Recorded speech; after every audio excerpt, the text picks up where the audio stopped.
Más vale un puño lleno con descanso que ambos puños llenos con trabajo y aflicción de espíritu.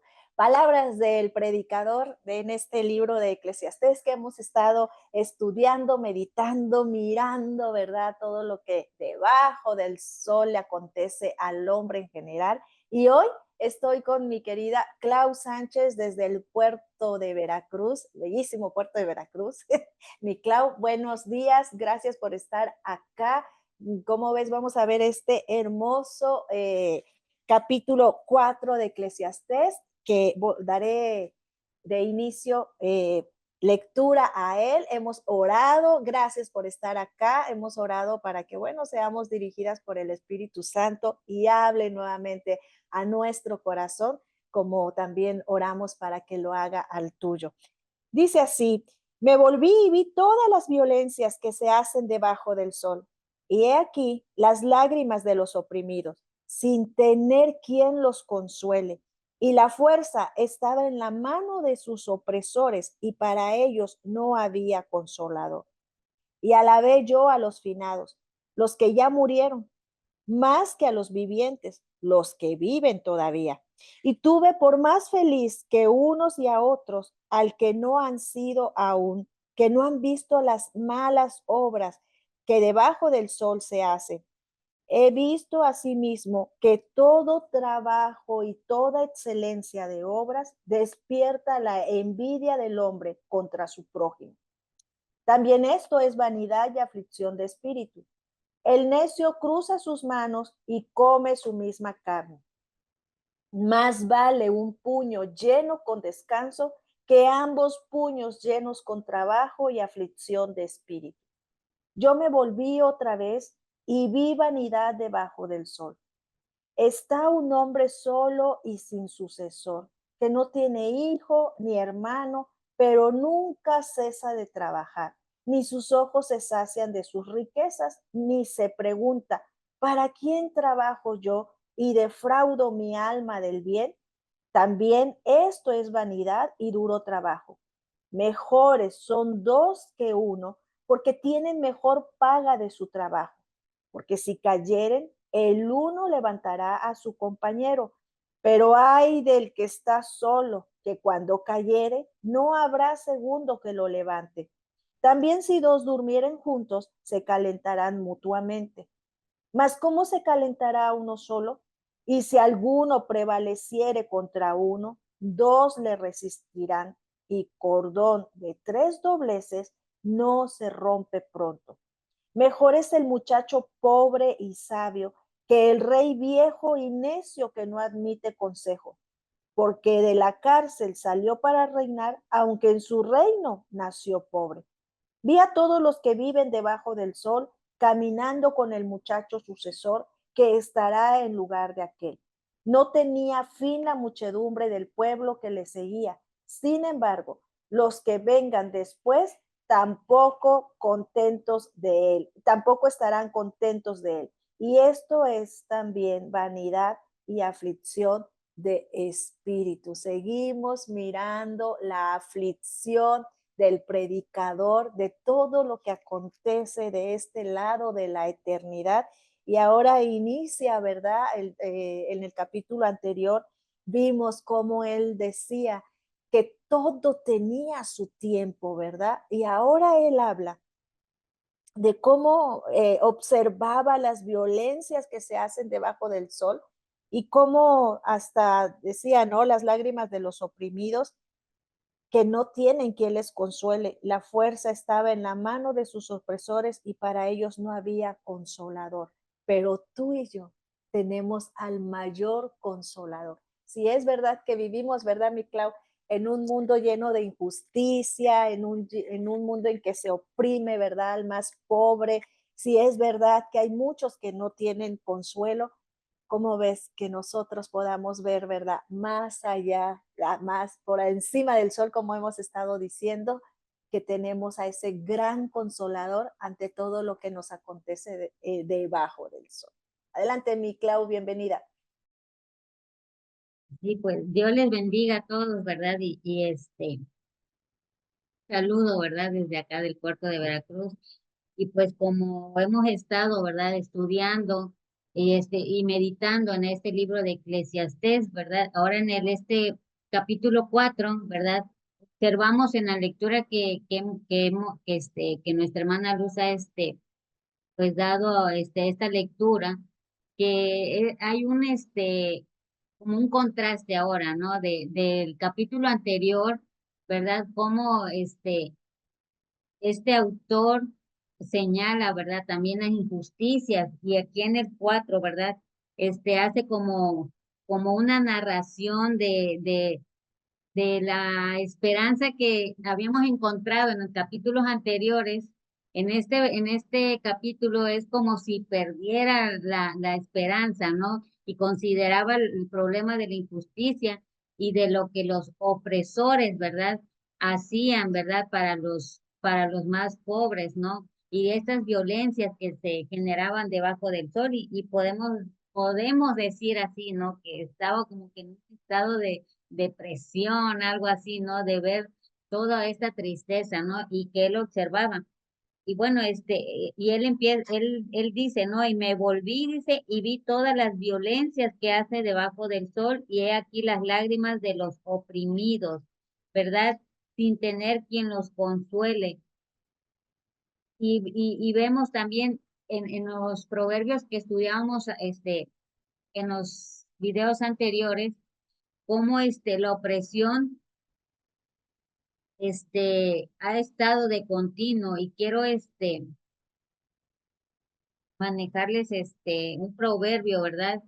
De la opresión que también manejaba la gente por un rey y quiero darle lectura, ¿verdad? A Proverbios 28:16.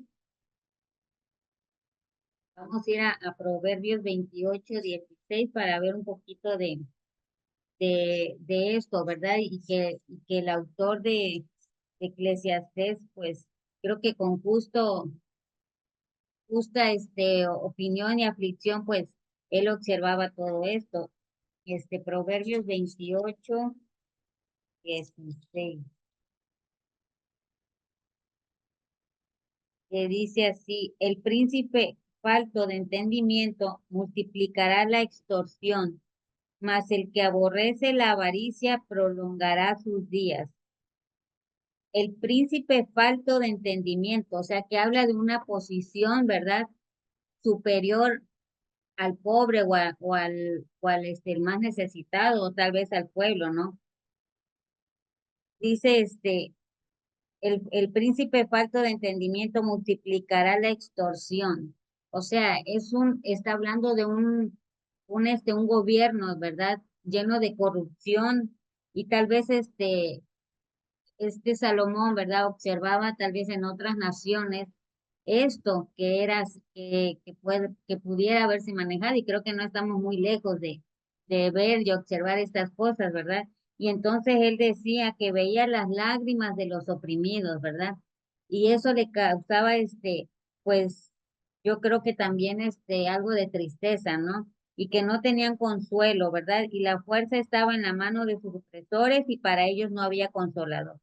Pero bueno, sabemos que para los que hemos conocido a Cristo, ¿verdad? Conocido a nuestro Salvador, ¿verdad? Que Él decía en los libros de los evangelios, ¿verdad? Que era necesario que Él se fuera, ¿verdad? Para que viniera un consolador, que es el Espíritu Santo, ¿verdad? Y entonces, ¿verdad? Él pudiera ayudarnos en esa aflicción, ¿verdad? Y que nos daría el consuelo necesario y en el momento justo. Dice, y alabé yo a los finados, los que ya murieron, más que a los vivientes, los que viven todavía, más que los que viven. O sea, tenía un pesar, ¿no? Yo creo que él, alababa más a los muertos. Yo creo que muchos a veces no, en la depresión, así, quisiera morirme porque a lo mejor ahí ya, mi dolor se calmaría o mi aflicción, ¿no? Y pues bueno, ese es un gran problema también del que padece ese estado emocional, ¿no? De que así, ¿no? Así se siente, ¿no? Y Salomón expresa aquí en este versículo eso, ¿no? Que que alaba más al que está en la tumba, ¿no? Que a los mismos vivientes. Y pues bueno, eso me hace poner atención, ¿no? A la gravedad de su tristeza y de su aflicción. Si es verdad, cómo vemos, verdad? Desde un inicio, él empieza a darse cuenta de las aflicciones que trae el trabajo arduo, ¿verdad? Después empieza así como que esa esperanza de que, bueno, todo tiene un tiempo, todo acontece como Dios lo quiere y como decías tú, ahora vemos este contraste de lo que el predicador observaba y esas injusticias, ¿verdad? Que observaba que al grado de decir, no, pues le va mejor al muerto que al que vive bajo la opresión de los demás, que quizás sin esperanza, ¿verdad? Pero que nosotros sabemos que a través de las escrituras, ¿verdad? Y por medio de nuestro Señor Jesucristo, tenemos esa esperanza, tenemos, ¿verdad? Esa consolación que como tú bien nos recordabas de lo que dice la escritura, el Señor Jesucristo dejó su presencia, ¿verdad? Por medio del Espíritu Santo para tener ese consuelo. Y como dice, que decía, tenía por más feliz al que había muerto. Y bueno, haciendo un poco énfasis sobre de esto, que de los que conocemos al Señor Jesucristo ahora, yo creo que la muerte, ¿verdad? Es para nosotros victoria. Pablo, ¿verdad? Sus palabras que decía, el vivir es Cristo y para mí el morir es ganancia. Para mí el vivir es Cristo y el morir es ganancia, ¿sí? A través de todo el libro nosotros nos damos cuenta de lo que se vive debajo del sol, lo que es las arduas penas que el predicador empieza, ¿verdad?, a analizar de toda la existencia que hay y dice que todavía, ¿verdad?, también cómo el hombre aparte de ser oprimido, ¿verdad? De vivir en esta situación, en este arduo trabajo que se vive día a día, también, ¿verdad? Vive con esas luchas dentro de su interior, porque me llama la atención, mi Clau, que dice en el verso 4, he visto asimismo que todo trabajo y toda experiencia de obras despierta la envidia del hombre contra su prójimo. También esto es vanidad y aflicción de espíritu. Y el hombre no se da cuenta, ¿verdad? Claro, que trabaja y que también esta envidia, esta rencilla que se levanta, a veces ahora en esta época nosotros tristemente vemos, ¿verdad? Como hombres y mujeres salen a trabajar y descuidan un poco la crianza de los hijos porque quieren tener más, porque envidian lo que los demás tienen. Si los vecinos tienen una televisión más grande, ellos, ¿verdad? Quieren una más grande y luego entonces no queda de otra sino que y también la mujer sale a trabajar descuidando su rol y no quiere decir que sea malo, ¿verdad? Porque sí es cierto, los tiempos son difíciles y qué bueno que un hombre tenga una ayuda idónea, qué bueno que los dos puedan tener un trabajo, pero sin descuidar sus roles y sin que se haga esto que nos dice el autor del libro, una vanidad, ¿verdad? Una aflicción de espíritu por tener envidia de lo que a veces queremos que los demás tienen. Por eso me encanta que dice, más vale un puño lleno con descanso que ambos puños llenos con trabajo y aflicción de espíritu. Si yo voy a salir a trabajar, pero me va a traer aflicción de espíritu y va a mover en mí todo esto, yo creo que entonces me vuelvo de los que decía el predicador, decía, mejor está el finado que el que vive en esta situación, ¿verdad? Y como dice él, vi que todo es nuevamente esta vanidad debajo del sol. Y aquí viene lo más importante y en lo que hablábamos con nuestra querida Gaby, no, con nuestra querida Patty, me recuerdo en el capítulo 2 que cómo Salomón hace todas estas cosas y viene su sucesor Roboam, ¿verdad? Y todo lo que él había trabajado en un 2 por 3, ¿verdad? Roboam acaba con ello prácticamente.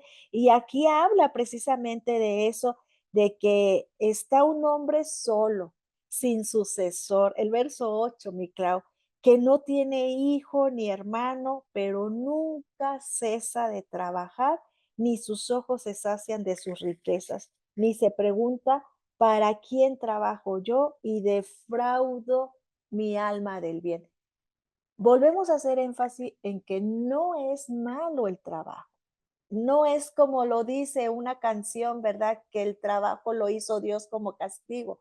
No, es una bendición, es un privilegio, es un medio que Él nos ha otorgado para, bueno, para sustentarnos, ¿verdad? Pero que no lo tomemos como nos ha estado enfatizando el predicador, porque defraudamos nuestra alma del bien. No le damos ese descanso. Cuando Jesús da la parábola en el que este hombre decía, tengo tantos graneros, ¿verdad? ¿Te recuerdas que dice, tengo tantos graneros y le diré a mi alma, repósate porque tienes tantos? Ay, tonto, dice. No sabes que esta noche vienen a pedir tu alma. ¿Y de qué te ha servido, verdad? ¿Qué haré con todas estas riquezas? Me haré más silo para que le gane, para que tuviera dónde ponerlo y esto.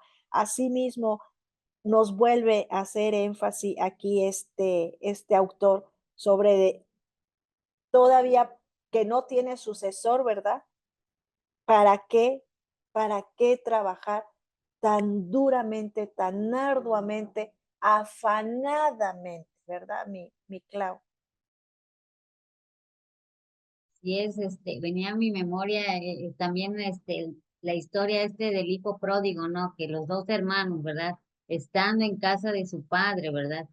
Bueno, de un varón que tiene dos sucesores, ¿verdad? Pero uno se adelanta, ¿no? Y le pide todas estas herencias y bueno, se comporta como un necio, ¿verdad? Lo malgasta y todo lo pierde. Sin embargo, el que se queda, yo siempre he dicho, no nada más había un hijo pródigo, creo que habían dos, porque el que se queda le reclama. Aquel, ¿verdad?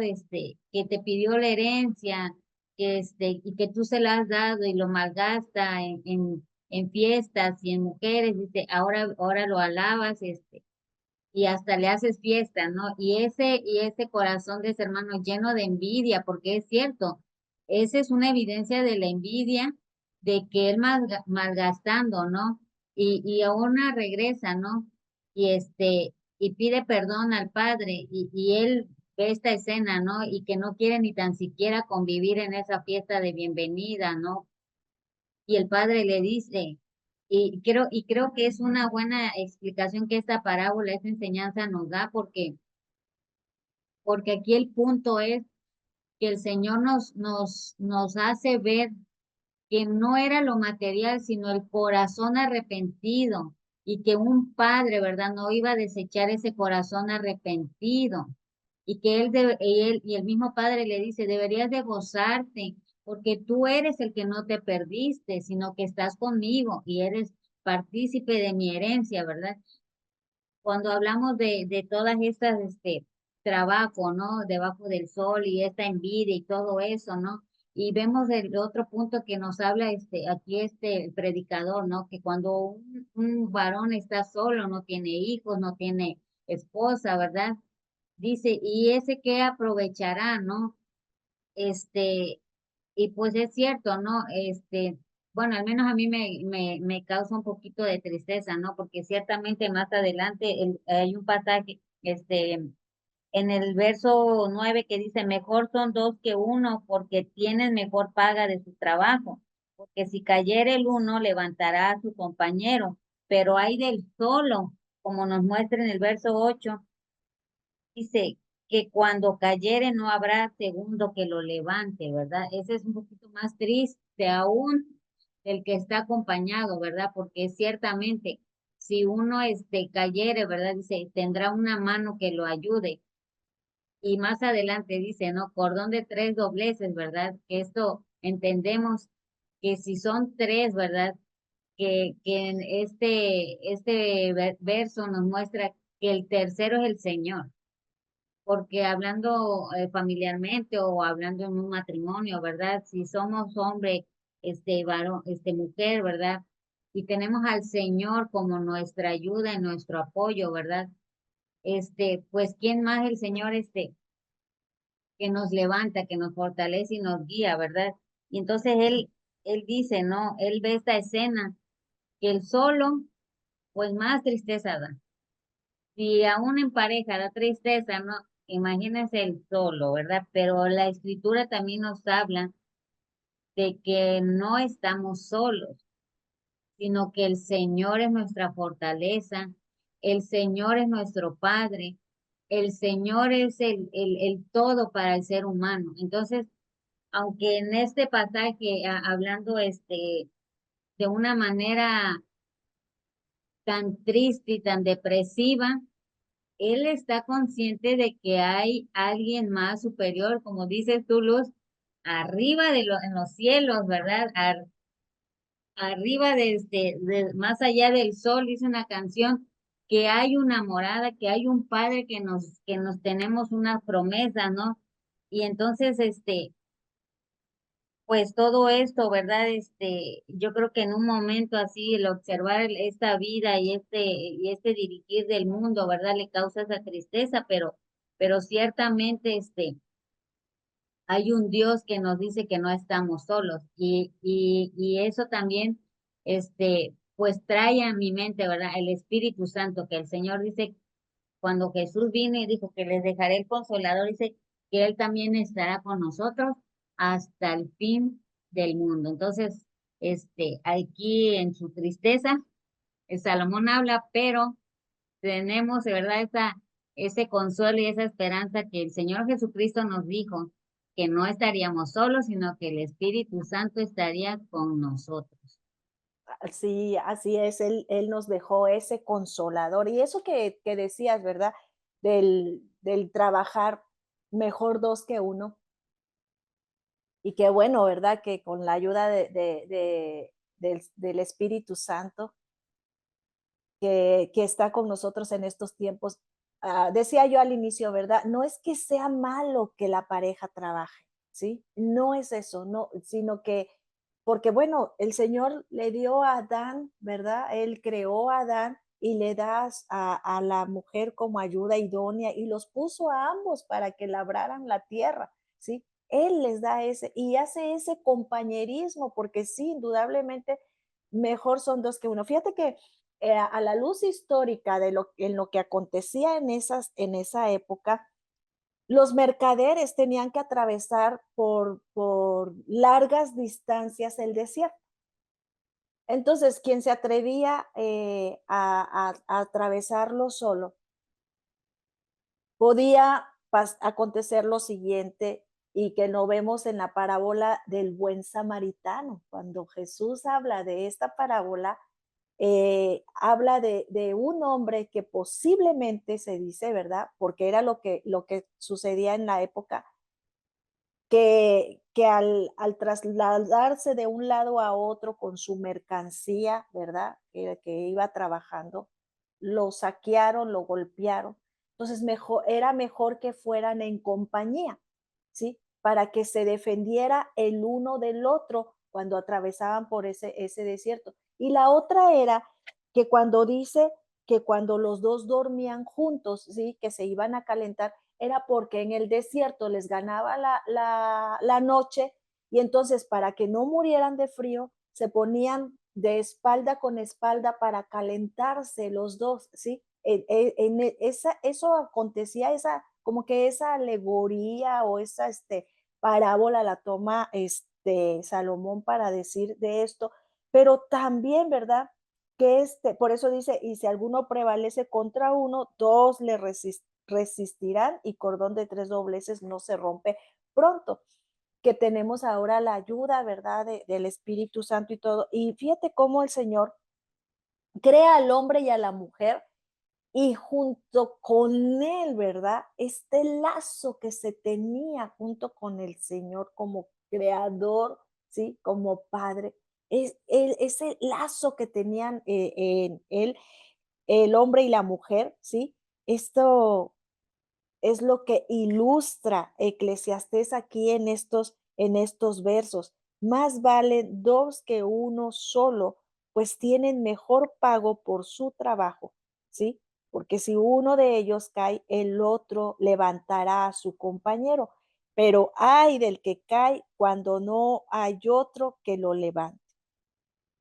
Tener la compañía, fíjate, te voy a leer esto. Dice, tener compañía, aún la de un amigo, es una mejor posición en la vida que la de estar solo.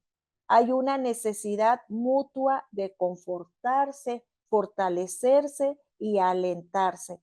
Aún las pequeñas cosas mejores son dos que uno, como expresa Salomón, ¿sí? Dios dio al hombre, a la mujer, y bueno, le dio para que ambos, ¿verdad?, labraran la tierra, para que ambos trabajaran, y con ese lazo que ellos tenían con Dios, en este tiempo nosotros tenemos ese lazo, ¿verdad?, con el Espíritu Santo, y qué mejor es que esa ayuda que nos damos entre hermanos en este grupo, ¿verdad?, de convertidas, que somos un grupo de mujeres que nos alentamos las unas a las otras con la ayuda de la escritura, con la ayuda que el Espíritu Santo nos da. Y esto que dice Salomón en este capítulo, ¿cómo inicia? Inicia diciendo, ¿verdad? Bueno, el hombre está afligido, está oprimido, hay reyes que son necios, que no saben, ¿verdad?, gobernar. En medio de todo esto, él hace ese énfasis y la importancia del compañerismo, de sacar adelante, ¿verdad?, la situación por la que muchas veces se vive. Y luego me llama la atención que dice, vi en el verso 15, vi a todos los que viven debajo del sol, caminando con el muchacho sucesor que estará en lugar de aquel que había trabajado, ¿verdad? De aquel que dejó sus propiedades, sus pertenencias, y dice, no tenía fin la muchedumbre del pueblo que le seguía. Sin embargo, los que vengan después tampoco estarán contentos de él. Y esto también es vanidad y aflicción de espíritu. Pero Fíjate, tenemos adelante. así, así es. Fíjate que me llama la atención el versículo 13 que dice, mejor es el muchacho pobre y sabio. Entonces, quiero entender o quiero comprender, meditar aquí juntas, cómo es que el Señor habla de un tipo de sabiduría que no tiene que ver con riqueza, porque aquí dice, mejor es el muchacho pobre y sabio. Entonces, porque humanamente en esta tierra, cuando escuchamos sabiduría, inteligencia, enseguida nos vamos a la riqueza, a la posesión y al privilegio de obtener una posición hablando políticamente o profesionalmente, ¿no? Pero me llama la atención que dice que es mejor un muchacho, está hablando de una juventud pobre, pero sabio. O sea, ese contraste entre la pobreza y la sabiduría, pues sí, sí he encontrado varios pasajes en la escritura que hablan de así, con estas expresiones, y dice que el rey viejo y necio que no admite consejos, o sea que tampoco la llegada de nuestros años nos vuelven sabios. Tal vez tengamos una vida llena de años. Es que lo he escuchado mucho, ¿no? Por ejemplo, los abuelos con los nietos, ¿no? Es que tu abuelo ya ha recorrido muchos años y él tiene experiencia, sí. Yo creo que la experiencia sí es un gran apoyo, ¿no? Porque, como decías tú, que en la multitud de consejos hay sabiduría, pero yo creo que los años no me dan la sabiduría, sino que el Señor en Proverbios, ¿verdad? Nos habla que el principio de la sabiduría es el temor a Jehová. Entonces, si un anciano no tiene el temor a Jehová, indudablemente creo que pueda tener sabiduría que viene de parte del Señor. Tendrá conocimientos, experiencia, sí, porque yo he visto mucho ahora en las redes sociales, ¿no? Por YouTube, TikTok y todas estas cosas, ¿no? Gente mayor, ya de avanzada edad, que también hace insensateces. Entonces, pues creo que ciertamente este pasaje nos mueve a esto, ¿no? A entender esto que dice el rey viejo y necio que no admite consejo. Y también he visto este tipo de personas ancianas que, que sí, no admiten un consejo sabio de parte del Señor y mucho menos de parte de un joven. Nos reprenden si vamos, un joven, porque sí, sí, también conozco a jóvenes sabios con el temor del Señor, sí, me he topado con uno.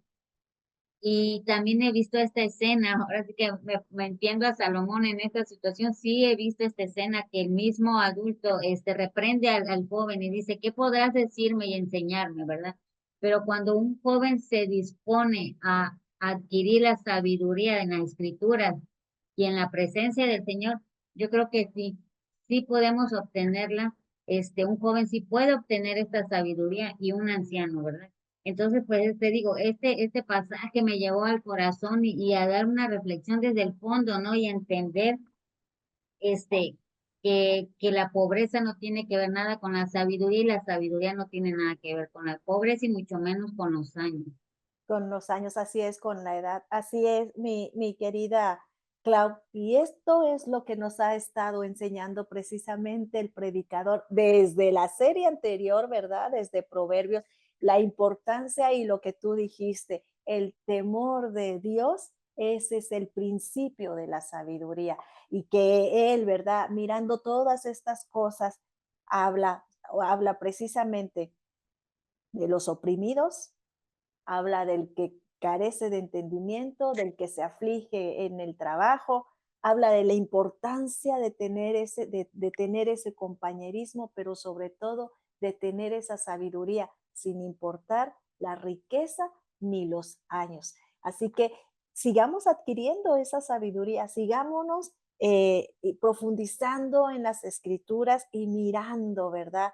Cuando nosotros a veces nos queremos creer los solitarios, no, sí necesitamos la ayuda. ¿Y qué mejor ayuda que la del Espíritu Santo, verdad? Para sacar adelante toda situación que nos compete de este lado del sol, mirando por encima del sol las miles de páginas, ¿verdad? Que nos hablan de grande esperanza y que nos dan esa sabiduría sin importar nuestra riqueza ni nuestra edad. Muchas gracias, mi Clau, por ese cierre tan hermoso y muchas gracias por estar acá nuevamente con nosotras. Nos vemos muy pronto por allí en un capítulo más adelante y muchísimas gracias a cada uno de ustedes por estar acá y gracias por mirarnos. Mandamos allí, como siempre, saludos, bendiciones, corazones a cada lugar. Ahí unos corazones desde el puerto de Veracruz y acá desde el norte también de México. Gracias, gracias. Estamos orando por cada una de sus peticiones, estamos orando por ustedes. Gracias por sus comentarios también, por esos comentarios internos que nos han llegado. Gracias por escribir. Ahí está la caja de descripción, nuestro correo. Dale una manita arriba si este recurso ha sido de gran bendición para tu vida. Te suplicamos lo compartas y que bueno, que actives la campanita para que puedas estar atenta a los recursos que tenemos, la lectura bíblica, no se la pierdan. Y muchísimas, muchísimas gracias nuevamente por estar acá. Dios les bendiga. Bye. Adiós, mi Clau. La más profunda aflicción